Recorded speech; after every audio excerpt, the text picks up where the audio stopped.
నరసింహమైంది. హిరణ్యకశిపుడు ఆ స్తంభాన్ని ఒక్క దెబ్బ కొట్టి రమ్మను ఇందులోంచి అన్నాడు. అలా అనడం ఏమిటి, పెటపెట చటచట చప్పుళ్ళొచ్చి ఆ స్తంభం బద్దలైపోయింది.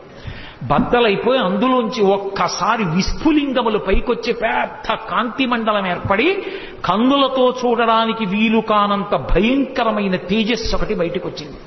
ఆ తేజస్సులోంచి పట్టుపుట్టం కట్టుకుని స్వామి నిలబడ్డారు.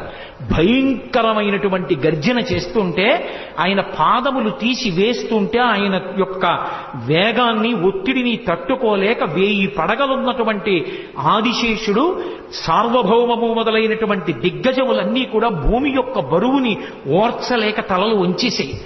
ఆయన పాదములలో చక్రరేఖ, శంఖరేఖ, పద్మరేఖ, నాగలి, అమృతభాండము మొదలైనటువంటి దివ్యమైన చిహ్నములు కనపడుతున్నాయి.